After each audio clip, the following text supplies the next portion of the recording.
বিএনপির ভারপ্রাপ্ত চেয়ারম্যান জনাব তারেক রহমান এবং আমাদের দেশনেত্রী বেগম খালেদা জিয়া এই ঢাকা 12 আসন থেকে ধানের শীষের প্রতীক যার হাতে তুলে দিয়েছে সেই সাইফুল আলম নীরব ভাইকে আগামী জাতীয় সংসদ নির্বাচনে এই ফেব্রুয়ারিতে যে নির্বাচন হবে সেই সংসদ নির্বাচনে আপনারা সকলে ভোট দিয়ে জয়যুক্ত করবেন এই প্রত্যাশা করে শেষ করছি।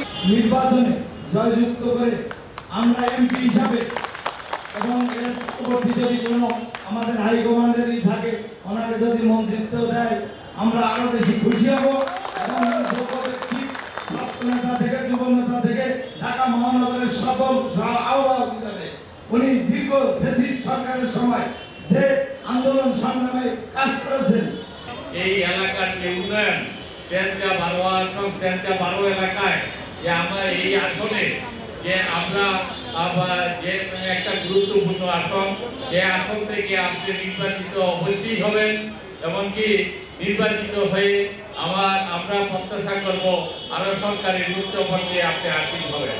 ঢাকা 12 আসনের মনোনীত প্রার্থী আমাদের সাইফুল আলম নীরব ভাই, যিনি আমাদের চেষ্টা করব জয় করার জন্য।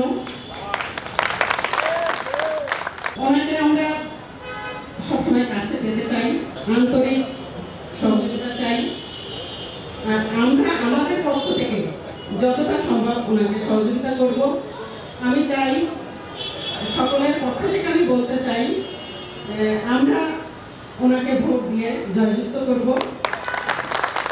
আরেকটা কথা বলতে চাই আমি ঢাকা 12 আসন থেকে জনাব সাইফুল আলম নীরব ভাই যদি নির্বাচিত হয় এই এলাকায় উন্নয়নে অনেক জোয়ারে ভেসে যাবে।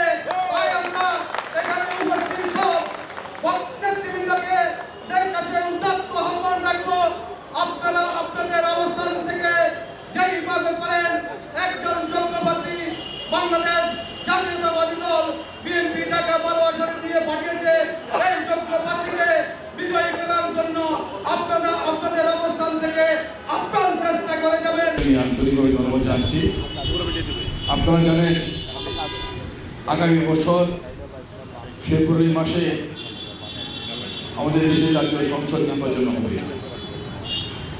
সেই নির্বাচনে আমাকে বিএনপির পক্ষ থেকে এই এলাকায় মনোনয়ন দিয়েছেন। আমি এই ঢাকা 12 এলাকার সনাতন ভাই বোনদের কাছ থেকে সহযোগিতা চাই, দোয়া চাই এবং ধানের শীষের পক্ষে একটি ভোট চাই।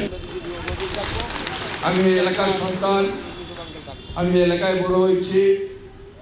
আমি তেজপুরি পাড়ায় ছোটকালে অনেক এসেছি, এই মণিপুরি পাড়ায় আম বাগানে অনেক সময় কাটিয়েছি। বিশেষ করে তেজগাঁর বিভিন্ন জায়গায় আমার ছোটকালের পদার্পণ ছিল। আমার এলাকায় একটি সামাজিক বন্ধন আছে। আমি এলাকায় ছোটবেলা থেকে ছাত্র রাজনীতি করেছি। আমি বৃহত্তর তেজগাঁ থানায় ছাত্র দলের সাধারণ সম্পাদক ছিলাম, সভাপতি ছিলাম। এই তেজগাঁগিরি আমার রাজনীতি।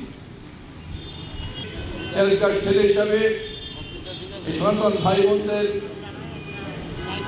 কাছে আমি একটি কথা বলতে চাই, সেটি হলো বিএনপি এমন একটি দল যে দলের কাছে সমস্ত ধর্মের ভাই বোনেরা নিরাপদে থাকে। বিএনপি এমন একটি দল যে দলের পতাকা তোলে, যে ধানের শীষের পক্ষে বাংলাদেশের সমস্ত ধর্মের ভাই বোনেরা নিরাপদে থাকে।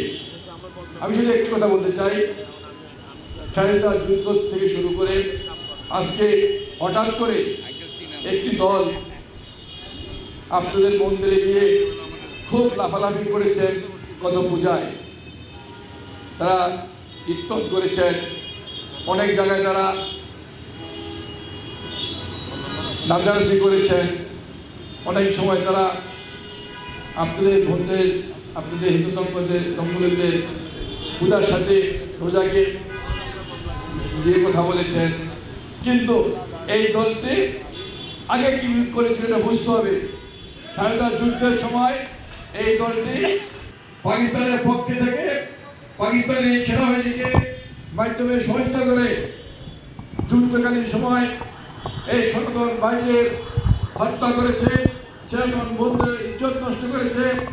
তৎকালীন সময় এই ধর্মের ভাই বোনরা যারা বড় ব্যবসায়ী ছিল তাদের ব্যবসা প্রতিষ্ঠান বাড়িঘর দখল করে ফেলেছে, দখল করে নিয়ে গেছে। এই কারণে কিন্তু অনেক ভাই ও বোনেরা, এই সনাতন ধর্মের ভাই বোনেরা কিন্তু স্বাধীনতা যুদ্ধের সময় পার্শ্ববর্তী রাষ্ট্রে পালিয়ে যেতে বাধ্য হয়েছে। কে করেছে? এই রাজনীতি দলটি, যারা আজকে খুব কান্না করছেন আমাদের সনাতন ভাইদের জন্য।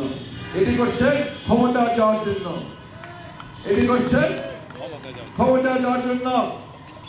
আবার যখন দেখবেন ক্ষমতায় চলে গেছে, পূর্বের চেহারায় ফিরে আসবে, আবার সনাতন ভাই বোনদের হত্যা করবে, সনাতন ভাইদের ব্যবসা প্রতিষ্ঠান দখল করবে, বাড়িঘর দখল করবে, সনাতন বোনদের ইজ্জত নষ্ট করবে। মানে এই দলটির কখনোই চরিত্র ছিল না। ব্রিটিশ থেকে যখন ভারত এবং পাকিস্তান ভাগ হয়, তখন কিন্তু এই দলটি, এই জামাত ইসলাম, তা কিন্তু পাকিস্তানের পক্ষে ছিল না।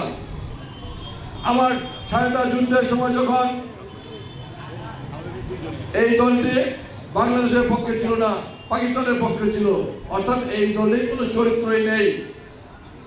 এই দলটি আজকে ক্ষমতা যাওয়ার জন্য ব্যাকুল হয়ে গিয়েছে। তাই বলতে চাই, সনাতন ভাইদের মধ্যে আমার আহ্বান থাকবে, আমাদের দলের প্রতিষ্ঠাতা শহীদ রাষ্ট্রপতি জিয়াউর রহমান বলেছেন, এই বাংলাদেশের মানচিত্রের মধ্যে যারা বসবাস করে আমরা সবাই বাংলাদেশি, আমরা সবাই মিলেমিশে থাকবো। এটা হলো বিএনপির মূল উদ্দেশ্য, মূল কথা।